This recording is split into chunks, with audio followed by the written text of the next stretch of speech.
What is going on, everybody? It's your boy Stoney coming to you live from the Texas Chainsaw Massacre Museum of Minnesota. It's Friday night. Welcome to the Space Corps podcast. Live every Friday night, 8:30 p.m. Central. Check us out on YouTube. Of course, if you can't hang out during the live, no worries. I always upload this back up to the YouTube, Rumble, Spotify.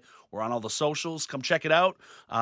Share the channel or whatever the hell those kids tell you to do. Subscribe, all that shit down below. But we couldn't be doing this without the help of our sponsors here, the Texas Chainsaw Massacre Fan Club, TCMFanclub.com. That is our homie GILLY, Brett Gill, the godfather of this page.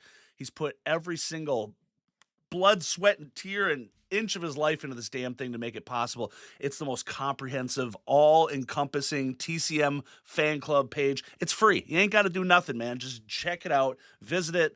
There's also an awesome old-school fan message board, so anybody that's kind of a little bit older that predate the old MySpace and shit, this is where we used to get together and kick it on these boards back in the day. Check it out, man. If you like the show, you want to support a little further, too, the merch shop is always live, shop.spacecorpspodcast.com. You get the TCM shit. You get the podcast. You can also do some of the Space Corps, Space Cadet Nation stuff. But enough of that bullshit. Baby, it's Friday night. Tonight, I'm really pumped because we are bringing in a dope-ass guest that we had to reschedule a while ago when something awesome was coming out that he had a part to deal with. And tonight, we finally got him. So in the house tonight, ladies and gentlemen, we have the professional wrestler, one half of the Peacemakers. He was in the Texas Chainsaw Massacre Badlands, the most handsome man to ever fucking get in the ring. Stud Bronson joins us. What's up, dude? Oh, how are you doing? That was a hell of an intro. I appreciate that. I'm so excited, man. And we caught you while you were mid-stalking somebody outside. He's parked outside somebody's house right now. That's it. That's it. Dude, you are like such a... I love how devoted you are and just how busy you stay, man. Like right now, like you were saying, you're at your gym right now. So tell a little bit about that. Shout out to the gym, man. Sure. So and there's a gym just sitting right in front of me here. I work a standard job, like we all do, I'm sure. I get off my job, my 9 to 5 at 5. I eat dinner real quick. I get my wife. We go open the gym. I am a strongman competitor. I'm a power lifter. I'm a champion in both sports. She's also a strongman competitor. I know she's a lady, strongman. That's all right. It's all right. She's a bodybuilder, and now she is a professional wrestler. So she comes to this gym. We own this gym. There's a wrestling ring in it. There's a bunch of free weights in it, and we try and teach the art of wrestling. I personally don't teach the wrestling part of it. We have a trainer that does that. I'm far too physical for that. I'll just punch you in the face, call it a day. But it's pretty cool. We've had the gym for a couple of years now, and it's right now I think there's like 8 or 9 people in there, and they're wrestling, they're weightlifting. It's pretty cool. It's real cool. That's killer, dude. Where are you at? What city? What town? I am in Sierra Vista, Arizona. So Okay. real like 45 minutes from the Mexican border. 47 minutes. Like those 2 minutes matter. Yeah, very, very, very far south. Yeah, man. Yeah. It's pretty cool. That's baller, dude. So, Yeah. I didn't know all the extra, the bodybuilding and all that stuff too. Like it's just a lifelong passion. I mean, you definitely look like you've been cranking this out for many years. When did you kind of get into this, sir? So growing up, I always wanted to be a professional wrestler. I remember I was like, big long story. I'll keep it as short as I can. I was like 4 years old. My parents we'd go down to my grandma's in Douglas, which is very funny. Douglas is a city we wrestle in. Now we'd go down there for like church, and old people eat at like noon after church. We'd eat dinner at noon, and she'd start making dinner, and I'd go watch like Muppet Babies. And she would go and she'd cook, and everybody just kind of leave me alone. I'd go in the TV room and I'd watch my shows. One day Muppet Babies or whatever was not on. Maybe it got canceled. Maybe time change. I don't know. So I went into the kitchen. I was crying. I was screaming. She's like, "Hold on, hold on." She's like, "What's wrong?" I told her. She's like, there's something on TV we can find, I'm sure." And she turns on professional wrestling, and I don't know if it's a whole match or if it's like a superstars thing, but it was the Heartbreak Kid Shawn Michaels versus the Yes. American Dream Dusty Rhodes. And I think Shawn was just coming out of the Rockers bit, and Dusty was still with Sapphire. And I just saw it, and I was like, this is the coolest thing. So I want to do it. 4 years old, I'm like, this is what I want to do. That's so cool. Uh, Nobody in my family lifts weights. Like I'm like the biggest human being that's ever come out of. I'm not a terribly tall guy. I'm like 6 feet tall on a good Okay. day. And I'm not a terribly tall guy. And but I'm 252 pounds. Strongman competitor, all this stuff. But like it was weird. Like I got into high school, I wanted to wrestle. I was like, well, I want to go to a gym. My family totally was not into that. They're all like, "Oh, our family doesn't go to gyms." I was like, okay. So my brother suddenly, he's my older brother. He decided he wanted to get into bodybuilding, and so Okay. he bought like one of those Walmart bench presses with the plastic and cement weights. Hmm. And he'd go out in the yard and he'd curl and he'd bench press, and but it's not like the full thing. There's much more to it. And I was like, oh, I'll go do that too. And I had a friend at the time who wanted to be a wrestler. His name is Buddy. If he ever watches this, shout out to Buddy. Um, and we would lift weights, but we're kids, right? We're teenagers. So we'd bench press and we would curl. That's all we would do. Okay. And so we got these big biceps and these big chests, and that's it. No legs, no back, no shoulders, no nothing, right? Yeah. And but then he got into like weight training classes in school, and he was like a little tank. So I kept up with it, but I didn't really know like what to do. So I would just kind of lift weights and pretend I knew what I was doing for a long time. And I got into weightlifting more and more, and it turned into a thing. And like 2015, I competed for the first time in powerlifting, and I got a gold medal with the Wow. USAPF. And I was like, okay, so maybe I'm good at this. Sure. And then I went and I Damn. competed in strongman like 4 years later, I think. My first strongman competition I did like 4 years later, and it kicked my ass. It was not the same game. It Sure. literally just bulldozed me, and I was like, okay. But I tell people that I like to be honest about it. I didn't zero on anything. Like I didn't fail any of the lifts. It was just I was out of my depth. And just kind of toot my own horn here. Going into the competition, they said there was a Viking press, which is overhead press, and it was 405 pounds for reps. And I was like, I've never done over like 135 pounds. What ended up doing it? I got it for 2 reps, and I was like, man, I really, really like this. Like, I really like Whoa. strongman. And but that overhead press did a lot of damage to my shoulders, so it took me time to kind of recalibrate. And just this past October, I competed in strongman again. So like 4 years later, 5 years later, uh, I'm a strong guy, and it didn't stop being strong. But like yeah, it took about 4 years to do it again. Took third place in the Tucson Strength Fest for the class I was in, and then which is super cool. Not competing in 4 years, then taking third place, and then I competed again in just like 2 weeks ago, and placed in the silver grouping. So I did pretty well there. Silver's not bad. PR'd my deadlift, did the Hercules hold, 280 pounds in each hand, and it goes to fall away from you, and you have to stop it. So it's like 500 pounds or whatever tearing you apart, and Holy it was shit. cool. Yeah, man, my wife was there, my daughter was there. They really get I don't know if you'll be able to see. I get these there's like these bruises on my forearms, and it's from the Atlas stones. When you try and pick them up, they're called stone kisses, and they just burn the skin off your arms as you pick them up because they're just so Holy. uh, so unsmooth.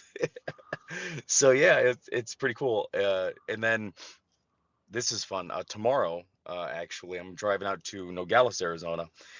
They're having a festival out there or something, the airport out there, and I'm gonna pull an airplane at their airport, the Copper Mountain Air. I'm gonna pull an airplane. I'm gonna say this for the first time. Not a lot of people know this. I'm gonna pull an airplane. I'm gonna pull a bigger airplane, and if I feel real good, I'm gonna pull both of the airplanes at the same time. If I feel super good, God, man, we'll see that's what so happens. cool. God, Thanks. dude, I've always been just so like just in awe when I watch some of that strongman stuff. I think it's so fucking cool, dude. I mean, like just Me too, man. all general competition and just weightlifting and all those are really cool. But yeah, just some of that, just that big burly just I'm Oh gonna yeah, grab. I mean, fuck, dude, that's awesome.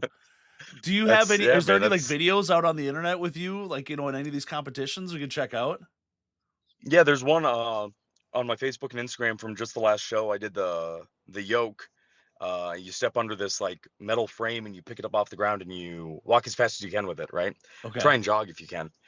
And it was like 450 pounds, and I did it in 30 feet in like 7 seconds. Just Okay. 450 pounds on my back. Uh, and then there's a picture of me doing the Hercules hold. Yeah. And then there's gonna be video of the airplane stuff. Hopefully, it did like I can do it. I've never pulled an airplane before, so we'll see what happens. Well, like you said, you got over that place. All you ever lifted was 130 pounds. Was 400 something. You fucking did that. I mean, just Yeah, that's incredible. I try, man. I try. I believe, and it's all related to wrestling. I think professional wrestlers should be strong. They should be fit. And I know like people they'll look at me and they'll be like, "Oh, he's just a really big guy. Like he's just, easy 250 pounds, big solid boy." But I don't look like there's a guy out here, he's an Arizona wrestler, Alexander Hammerstone. He wrestled for TNA. He wrestles right now for the NWA. He legitimately looks like he's carved out of granite. Like he is a Greek god. Like you would Yeah. go find his statue. Dude is just jacked. We look very different. But we're both big strong guys. Uh-huh. And people I understand, they'll see a guy like me and they're all like, "Oh man, okay, maybe he lifts a little weights." But then I do these things. I do these feats of strength, and that's what it's all about. And I train a very certain way. My wife helps me with that. She's a certified personal trainer, and she's actually taken over the way I train recently. And I think instead of just being a big guy, there's a lot more muscular definition now, which is pretty cool for me Sure. because I've never had that before. Like I've just always been big. Now it's cutting up a little. I'm looking at myself right now. I look like Braun Strowman in this, and it's killing me. He's a pro wrestler. He's a strong man, and I'm Oh looking. yeah. I'm like, oh, that's kind of cool. It is, man, and I'll talk about it all day. But I think pro wrestlers should be strong. I think they should be tough. And strongman it is, man. It's tough. I don't know if you've ever seen the video of Eddie Hall doing that like 1,100 and whatever pound deadlift that he did, but blood just starts shooting out of his nose and he faints.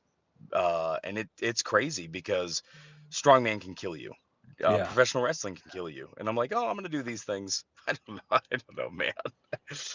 I don't know. Yeah, I think there should be some toughness and some real physical strength in it. I do. I do. 100%.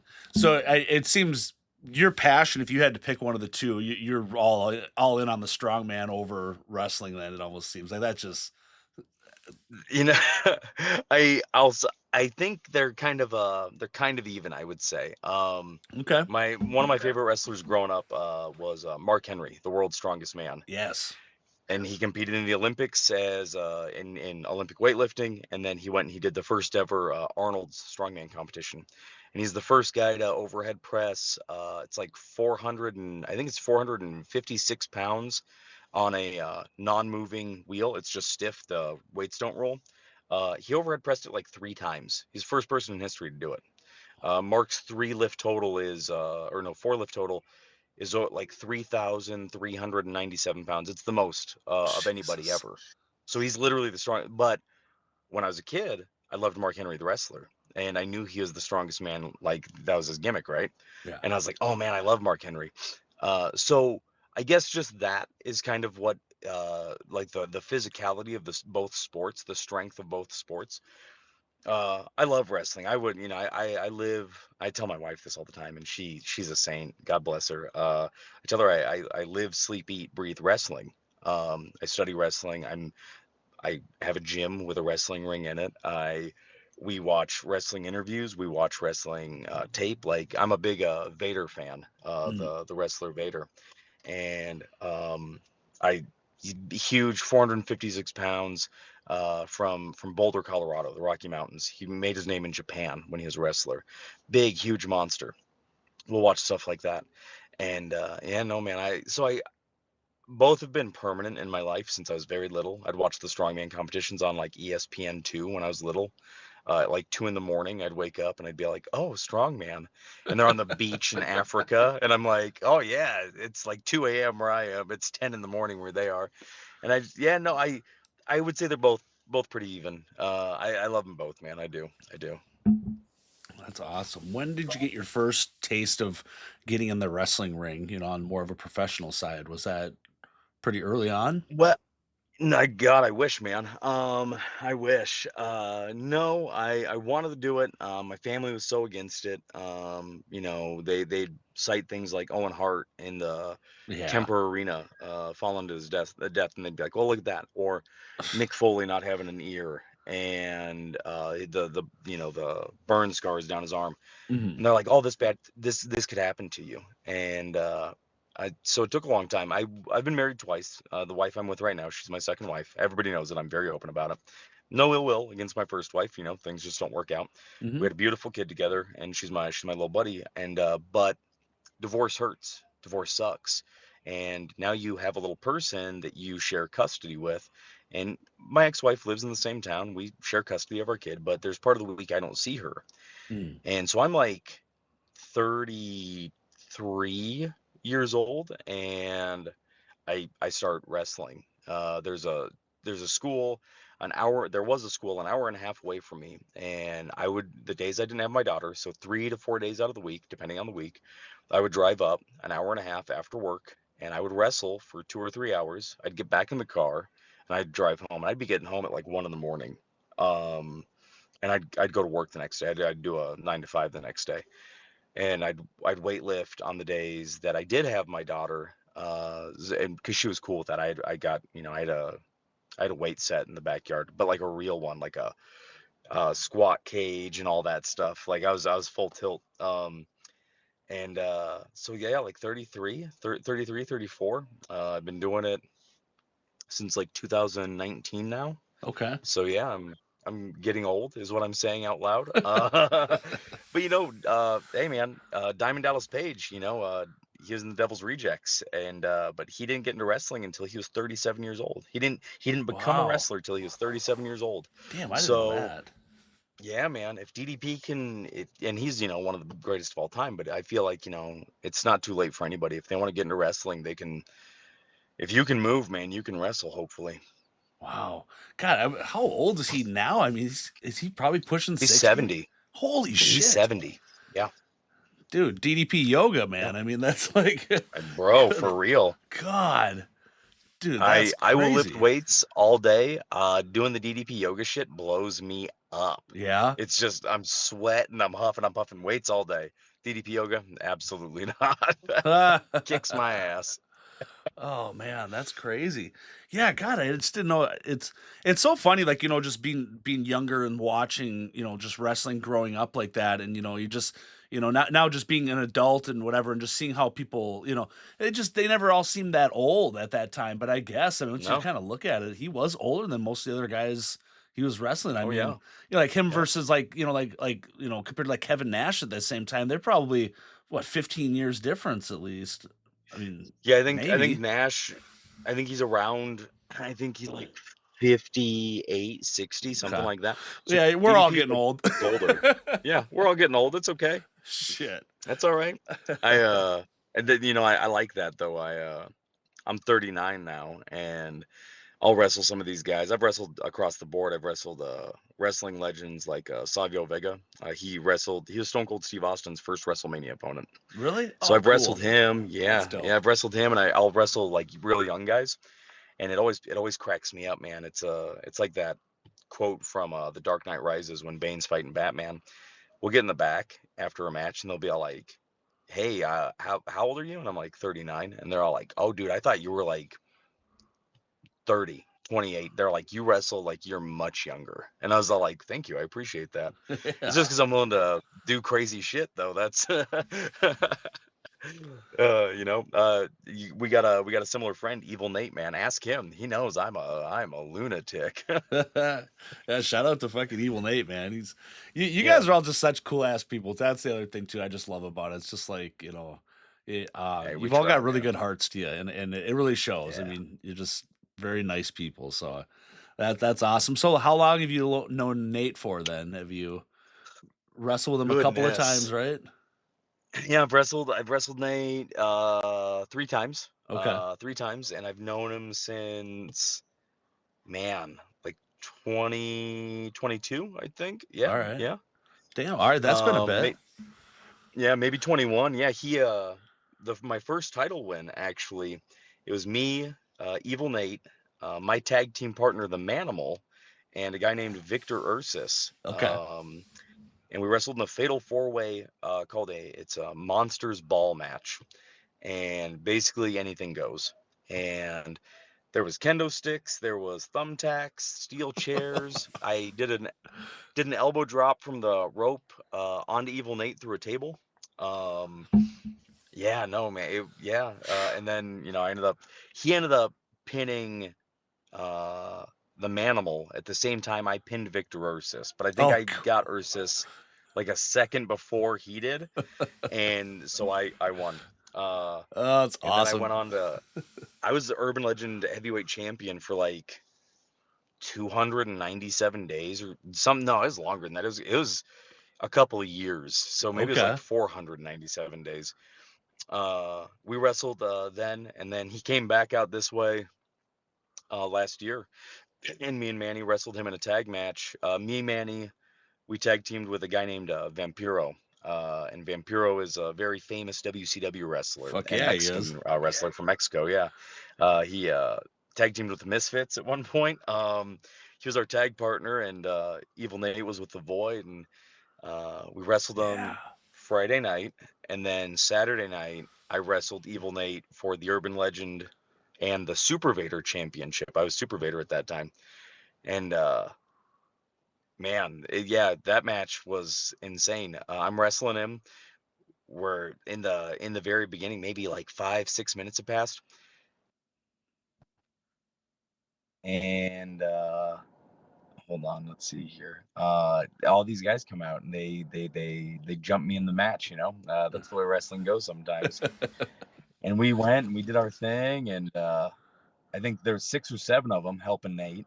And at one point, I threw them all outside the ring, all of them, and I did a suicide dive between the top and the middle rope out of the ring, and it was pretty cool. Hold on just a second, my car's doing something funny. There Oh we yeah, go. no problem, Because I'm dude. sitting in my car. Hey. Um, uh, yeah, so I did the suicide dive, and everything was going real well. But my other tag team partner, Chavero, he had broken off from the Peacemakers for a while, and he had a new tag partner named Michael Kruger. He's the Demon in the Flesh, Okay. and they came out and they helped Evil Nate. And I took a double choke slam that rang my bell. Let me tell you. D- And then they picked me up and they power bombed me through a ladder. They power bombed me through a ladder. And so Evil Nate won. He took the Super Vader, he took the Urban Legend, and he went back east for a little bit. Yeah, man. So I've wrestled Nate a few times. It's always a pleasure. Sometimes we don't see eye to eye. Obviously, he's taken my championships and stuff, but yeah. generally a pretty good dude. Oh man, you guys are wild boys, dude. What do you think? What do you think about Black Oh Dahlia right yeah, now? With have you been hearing about her in JCW and stuff like that? Like, just it seems like yeah, she's kind yeah. of I think making. that's real cool. Yeah. Go, please go ahead. Oh, I just yeah. it's cool to see, like, I mean, seeing what she's been doing for a while, but now it sure seems to be that she's kind of cut her way through the JCW a little bit, being a ring rat and all that type of stuff too. So big shout out to her, man. And she, Yeah. obviously anybody that follows her knows, with her issues she's dealing with. But it's just cool, man. She's lost a lot of weight too, and everybody's killing it, man. I think all you guys are Yeah. just really doing great stuff, dude. Yeah, we JCW came out this way for a little bit, and then it's true. I'm super proud of her. I think it's real cool that she's able to overcome that kind of I don't know if we call it a disease or what, but the I think it's CRPS. It's real cool that she's overcome that, or at least is trying to overcome that. Yeah. But being with JCW, that's very cool. I've wrestled for JCW myself when they came through Arizona, and it's a fun time. Pretty good set of people. But it's good. It seems like she definitely found her home. Yeah. Well, and JCW too, just in Yeah. general, just like the longevity of that is just like it's just really cool. It's like, just how the testament of time for some of these organizations like that, where it's just like, especially me growing up as a kid. I mean, I was, a huge ICP fan and all that shit. So just to kind of see that wasn't just a novelty of its time when they were, popular and whatever. It's killer, man. Yeah, man, it is. It really is. They're doing real well. So when you were young, and then you got to watch your first match there, and you watched the Heartbreak Kid and all that. Yep. So I mean, was it just like religious after that for you? I mean, I couldn't miss a single night of Raw, and I mean, Nitro. I mean, just all that shit. And when it came on, I mean, that was back when we had VCRs, and I would just bother my Oh mother to yeah. go buy just packs of blank VHS tapes because it was just it was school time and all that. So I'd be programming that thing in and recording every single one of those damn ones in the morning, eating cereal, watching it, checking it out, and my poor little brother, man, he took way too many damn, throws off the couch and this and Oh yeah. No, it was, man. And it's so funny that you say that, right? Like specifically the word like, was it religious for you? So when we'd come back to my grandma's house that day, we'd come back from church and we'd learned. I was in like Sunday school, Mhm. and they I don't know why you would teach kids this, but they taught us about Samson and Delilah that day. And Samson has his long hair, and that's where strength comes from. I go home and I see Shawn Michaels, long hair, just Yeah. jacked, right? And I was all like, is is this what Samson is? Is this Samson? Is that why I learned about that? And so it did, man. Like they became larger than life to me, and I would watch it. So this is the crazy part. I'd watch it whenever I could, and then we moved to Kentucky, Mhm. and wrestling was so hard to get on television for our area in Kentucky in like 94 to 96, like late 96, right? And maybe a little earlier than that. And it was so hard to pin down. But I do remember specifically, I was snowed out of school one day and a commercial had come on. It was very early in the morning for the WCW pay per view. And it was Mhm. Sting versus Vader. Nice. And Vader wore the Mastodon helmet, and that's what the ad is. It's Vader in the Mastodon helmet. Okay. Scariest thing I've seen in my life. Scared that for years I didn't know what that was until like I don't know, man, like maybe 2015. Like I was looking up Vader stuff and he came out in the helmet and like I shot back to my childhood and I was like, "Oh my god. That was Vader?" And yeah, it was so I didn't get a lot of it in Kentucky when I lived there. We moved back to Arizona when I was like 7 or 8, and I had a friend named Alan, and he was older than I was, and he comes to the playground one day and he's like, "Hey, do you want to play toys?" And I was like, "Sure." And he pulls out these toys I've never seen before, and they're the WWF Jack Pacific bone crunching action figures, Okay, yeah. and it's like the British Bulldog, Ahmed Johnson, Gold Dust, Stone Cold Steve Austin, The Undertaker. And I remember I had this little Steve Austin in my hands, and like I've been playing with those 3.5-inch GI Joes my whole life. Yeah. They all look the same in the face, right? Like there's no actual like they have beards or whatever. They don't have beards, but there's no definition like the eyes or anything. I'm looking at this little Steve Austin. He's got bright blue eyes, and I was like, "Who is this?" Yeah. Like, no, like legitimately, like 2 nights later, 3 nights later, I see Steve Austin for the first time, Stone Cold Steve Austin, and I'm like, oh my god, that's that toy. And at that point, I knew what time it was on. I knew what day it was on. Yeah. I'd watch it all. Now, my parents obviously would ground me, and they would ground me from wrestling. Nothing else mattered. They would ground me from wrestling. You can't watch Raw tonight. You can't watch Raw on Monday. Okay, all right.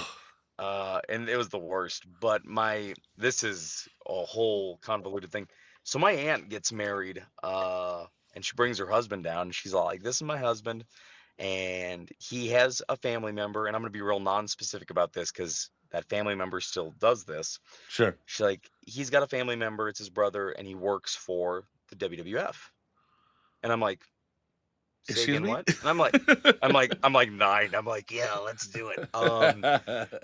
So she's like, "Yeah, when he comes down, maybe, when we're all living here, maybe we can go see a wrestling show if they ever come through, or Oh, if they come cool. close." Yeah. And I was like, "Okay." Yeah, and I've never been to a wrestling show at this point. Didn't know that that was a thing, like that you could go to them. Yeah. And within like 3 months of him being here, he's like, "Hey, they're gonna be in Tucson. Do you want to go?" And I was like, "Yeah, yeah, absolutely." So me and my family, we up and my aunt and uncle, we all go up, and his brother's real nice, and he gets us into the backstage area, and I'm a little boy, and it's just I'm seeing wrestlers, and it's the craziest thing on earth to me. Um, and there's parts of this story that are kind of like beyond belief, but it happened, and but they're getting ready to go into WrestleMania 14 with Okay. Shawn Michaels and Steve Austin. And Mike Tyson is the special guest enforcer for the match. We're Yes. standing in the backstage area, and there's this grouping of Winnebagos, these RVs, and Mike Tyson comes out of one of them. Really? Now, I know Mike because Mike is one of the most famous men on earth when I'm like 9, 10 years old. And I'm like, but we're, a parking lot's distance away from each other, right? Like, I can see who it is. He sees a family. My dad nudges me and he's all like, "That's Mike Tyson." And I look up, Mike looks over and he waves at my family. And I was all like, "Oh yeah, man."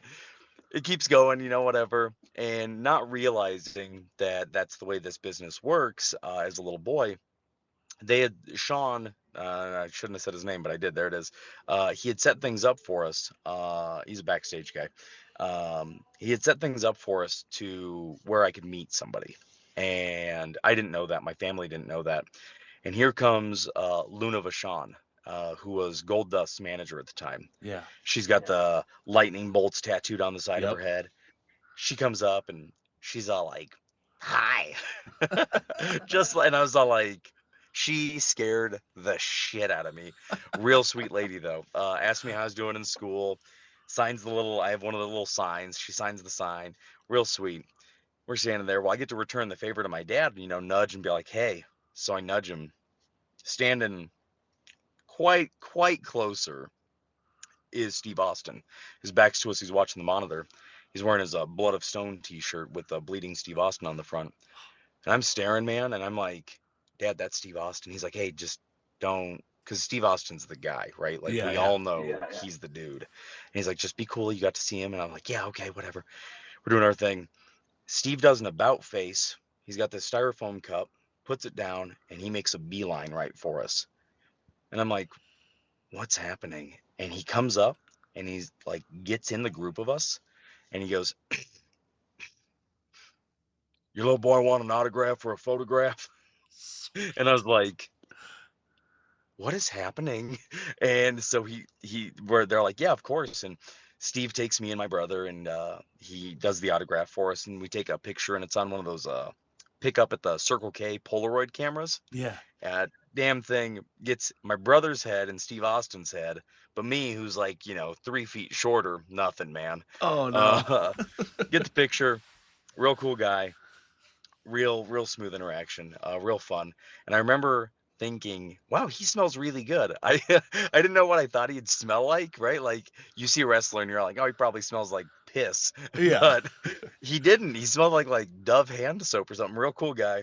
I go and I watch the show, and then, not realizing it, the next Sunday is WrestleMania. And so I got to see Steve Austin wrestle live. He wrestled The Rock that night. I got to see him wrestle live the night before he became world heavyweight champion for the first time, or I guess a week before. Wow. And it was the coolest thing. So right there, man, I'm in, like I'm sank in, and it continues to work like that for me. And that's why I always thought I was destined to be a wrestler, because eventually WrestleMania comes to town, right? WrestleMania comes to Phoenix, Arizona, WrestleMania 26, I think 26, 27. And it's Shawn Michaels' last match, right? Okay. It's him versus The Undertaker. And I'm like, of course, man, of course. Like, I have to be there. That was the first match I ever saw with Shawn Michaels, and I know he's going to lose. You can't beat The Undertaker at WrestleMania. So I go. I take my friend Chris, and we go and we watch it, and it's super cool. And uh, my family, extended family friend Sean is there, and he's like, "Hey, do you want tickets to access?" And I was like, "Yeah." And it's like the meet and greet before, and I was like, "Yeah, man, of Yeah. course." So I go to this meet and greet, and they're all like, "Today only, Dusty Rhodes." And I was like, "Bullshit." Ah, And I'm the like, American "Okay, all right." dream. Yeah, I was like, "All right." So he was in the first match I ever saw, man. So I was like, I gotta meet him. So I go and I meet him. He's a real cool guy. Signs a T-shirt for me. He's just very friendly. But like he's been doing this his whole life, so he Yeah. knows how to do it. Oh Like, yeah. and so it's cool. We go, we watch the show, and I never actually told this part on an interview before, one of the podcast interviews. So this is, you can go back and watch this if you want to. So it's that WrestleMania match, Undertaker and Shawn Michaels, and Shawn loses. And I'm devastated, man. Like I'm 24, 25 years old, but like I know, right? Like this is it. He's never Yeah. gonna wrestle again. I've been watching this guy my whole life. And we're right up against the ramp. And Shawn gets out of the ring, and he's waving, and he gets like a couple people right out of the ring, right there. He like shakes a couple hands. He goes up, going up the ramp, doesn't touch a single person, not a single person. There's this guy behind me who has a sign that says this match was sponsored by the AARP. Shawn looks, he's coming up the ramp. He points and he laughs, and I'm like, bro, I'm never getting this chance again. So I like lean as far as I can. I put my hand out. Shawn comes up right before he goes in the back, reaches down, grabs me by the hand, looks me dead in the face, tells me, "Oh my goodness, I'll never forget you." Walks off into the back. Whoa. Now, I'm a tough guy. I'm a strong guy, but let me tell you, brother, maybe I cried. Maybe I cried. Who knows? I don't like it was emotional, man. It hit me pretty heavy, and I right, I'm not married yet. I don't have a kid yet. And I'm like, dude, I have to be a pro wrestler. Got married, had a kid, and I was like, okay, well, I can't do that, right? But Yeah. I still love wrestling, and I would take my ex-wife when we would go to the wrestling shows, WWE shows. She liked Finn Balor and CM Punk, and like that was her thing. Yeah. And we got divorced, and my daughter really likes wrestling. My current wife is a wrestler. We are part of the Peacemakers together. Technically, I guess there's 4 Peacemakers in total now, and she just wrestled a couple days ago. I didn't. She did. She wrestled on the show I did not wrestle on, and she did really well. Big, strong girl. Like she's super cool. But yeah, man. It To answer really long-winded. Yeah, it was. It became religious for me. It's my thing. It keeps me grounded. Wow. Like you say, just like things like that, where like, dude, it just feels like it's like meant to be. I mean, just how, God, that's so cool. Just congratulations, just as a fan, for one, for having Thank those you. kind of experiences and memories, man. That's Yeah, freaking man. amazing, dude. Yeah, yeah, yeah. Wow, It's God. it's crazy. And then I started wrestling, and like Uh, I wrestled. There was a show called Lucha Underground on the El Rey network for a while, Mhm. and I got to wrestle a guy named Drago. I'm bleeding. Savio Vega's bleeding. Pool of our own blood. I've been hit in the head with a cowbell like 4 times in this match. My head throbs, and I whip my hair back. The audience sees my bloody face. They're shocked. And let me tell you, when you bleed in wrestling, you're bleeding in wrestling. You're Yeah. bleeding for real. Um, and I look over at Vampiro. He's got his hands on the ring. We're face to face. He's my manager. He's on the outside, and he looks at me. He goes, "Hey, man, this is real fucking good. And I was all like, hell yeah, let's go, brother. And we went through and we did it, man. It was cool. Like, but you get these moments. My tag partner Manny wrestled Mil Muertes, who is he's like the devil of wrestling, right? Like he's a bad dude. And I got in the ring with him, man, and Manny tells me afterward, the Manimal, he tells me afterwards, he's all like, "Oh yeah, no, he hit really hard, brother." I get in the ring with Mil Muertes, and he punches me in the face Yeah. like we're in the UFC. He just Oh, clock, and I was like, Jesus. "Ooh," and I was all like, "All right," I was like, "All right, cool." So that's the way me and Manny, the Manimal, that's how we wrestle. That's the way Chivero wrestles. That's the way my wife, Calypso, that's the way she wrestles. We wrestle very physically, like we Okay. want you to fight us.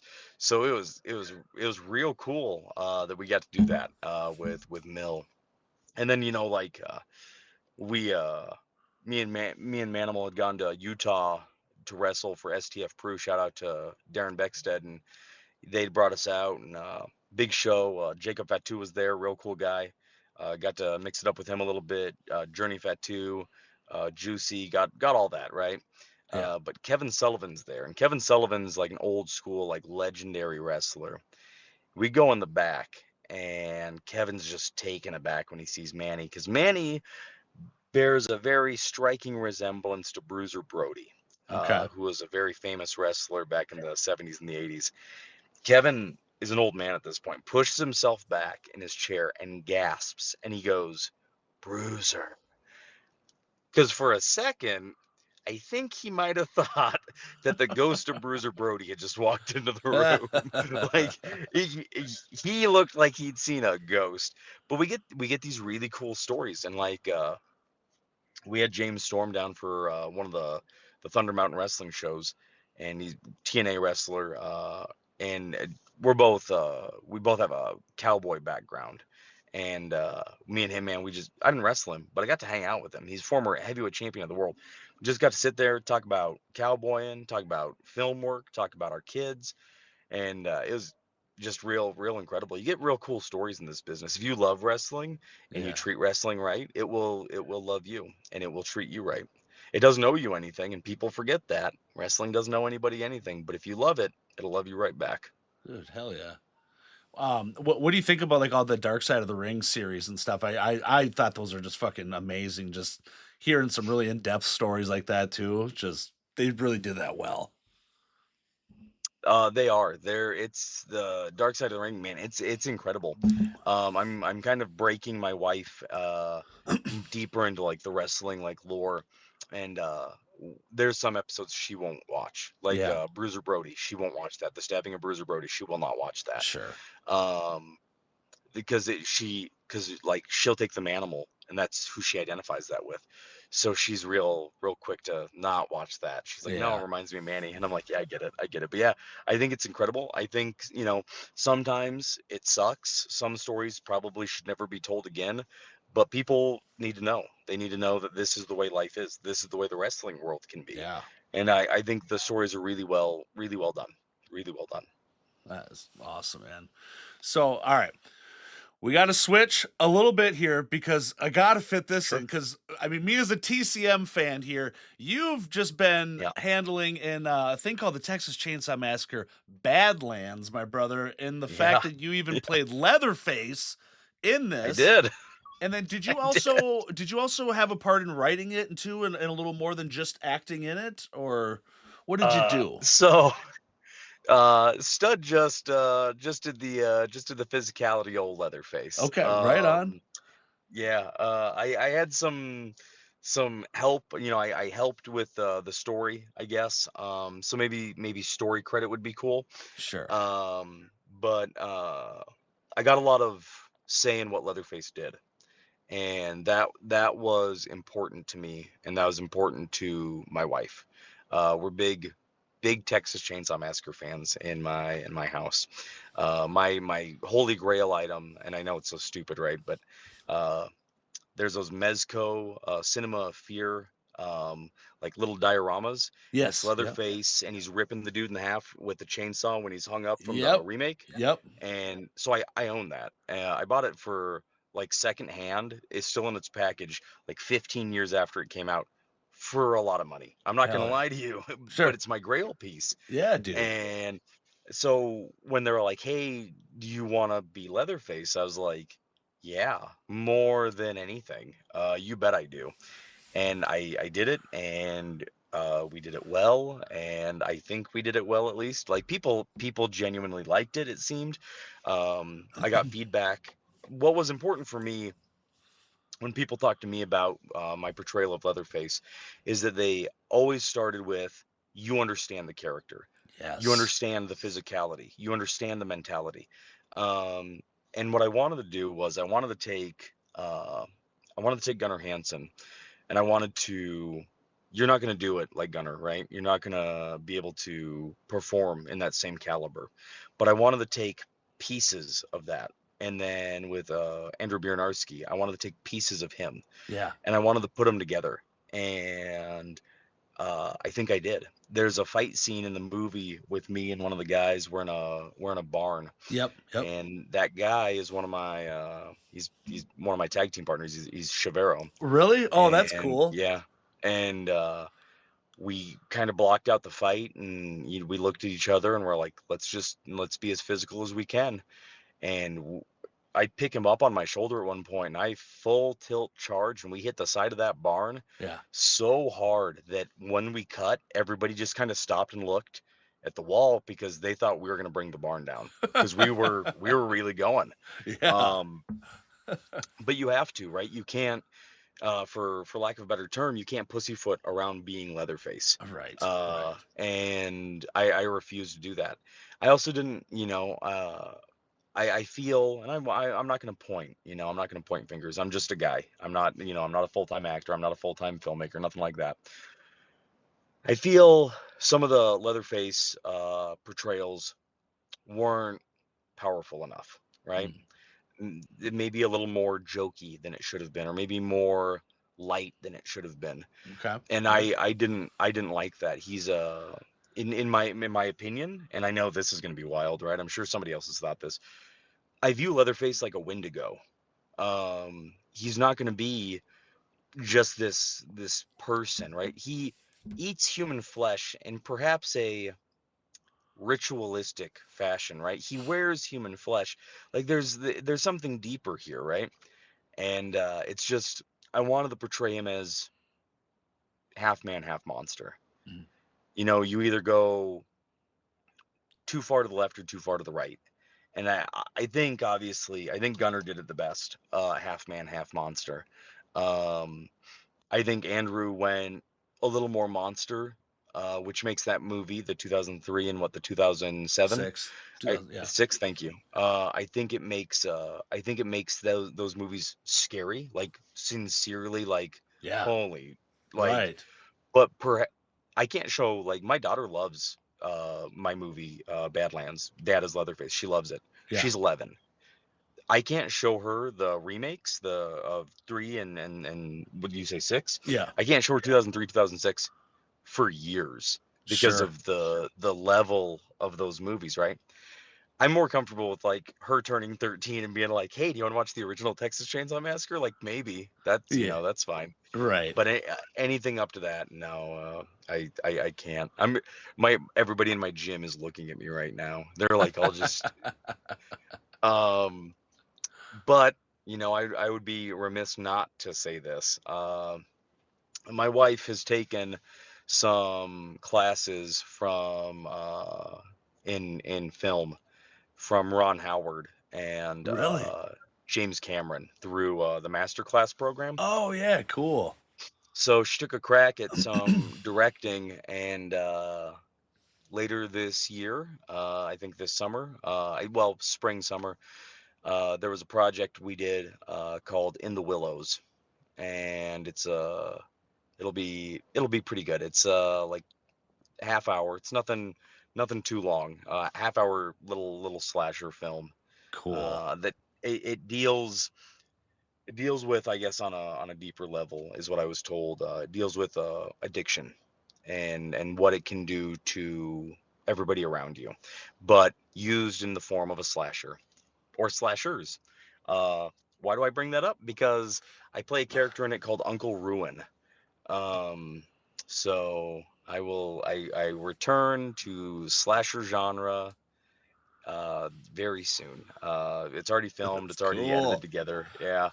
So I like it. I like being a monster. Well, I mean, I think it definitely it revolves in the same kind of world of wrestling and in the personas, and I mean, that is you're acting too in that form. I mean, there's so much more of a physicality, Oh yeah. and I mean, athleticism and everything, but still, there's that portion of it like that, and I could imagine that you would gravitate towards it like that. That was Yeah. awesome. And in Badlands, like you're saying, when you guys had that fight scene in the shed, and dude, that was one of my Yeah. favorite parts because like I could tell like because we had talked before that as it was getting ready to come out, and when I got to watch the screen, I'm like that was like that to me. You did a great job, like you're saying, understanding kind of just the more mentality of how Leatherface is from like the gunner standpoint, but seeing that fight scene part, I'm like that is your trademark part. That was a unique you playing him in like in the Thank you. greatest way possible, man. So Thank you. I appreciate that. it was, Yeah, it's killer. it I tried. And there's conversations about going back to it. I hear it all the time. The people that made the film, the director from that film, he talks to me about it occasionally, and I'm more than happy to oblige. I bet. So if I get the chance, I'll definitely do it. But it looks like they're clearing up here, so I guess I gotta go. Hey, I no guess I worries, gotta go here dude. in a minute. It's a good part to Um, end on anyway. So hell yeah, man, yeah. I appreciate you having me though. Dude, I'd love to have you back anytime, Absolutely, especially when the absolutely. new ventures are coming out. You let me know, or you got Yeah, a match coming up, or anything, brother. You are always welcome on the show. So this is I fucking appreciate that, man. awesome. Thank you. All right, ladies and gentlemen, Stud Bronson, check him out. Get your ass down to Arizona. Go fucking wrestle the guy in his own ring there. Show some respect. All right, my brother, you have a great night, man. You too, man. Thank you. Thank you. Bye, everybody.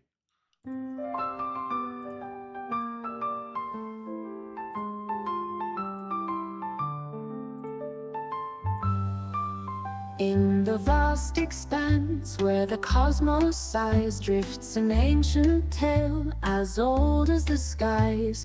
A figure from stories now mythified, Space Corpse goes orbiting by. He once roamed planets, far and wide, but now he floats where the starships fly. No more breath in his chest, yet can't be denied the space cadet who died. Oh, oh, Space Corpse, in the void you glide, a spectral waltz in the galaxy's tide, floating free like a cosmic guide. Space Corpse goes orbiting by. Galaxies turn while he haunts with pride. No anchor to worlds, just space to bide. Gliding through stardust, no need to hide. This wanderer who never cried. In weightless silence where time collides, he drifts in dreams so amplified. Mysterious tales on mystic rides. Space Corpse haunts so dignified. Oh, oh, Space Corpse, in the void you glide, a spectral waltz in the galaxy's tide, floating free like a cosmic guide. Space Corpse goes orbiting by.